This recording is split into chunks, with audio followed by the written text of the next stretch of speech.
এয়া হিলাকুটি ভাজনী গাঁৱৰ এডোখৰ অংশ, যিডোখৰ আগতে আমাৰ আজু ককাসকলে কৈছিলে যে ইয়াত নদী আছিলে। বৰ্তমান ইয়াত হাবি হ'ল।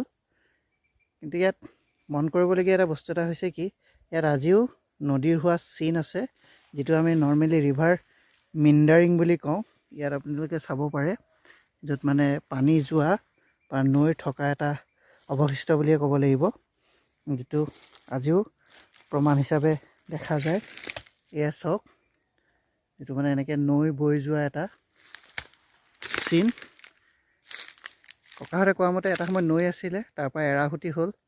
আমি সৰু হৈ থাকোঁতে দেখিছিলোঁ ইয়াতে আমি মাছ ধৰিবলৈ আহিছিলোঁ।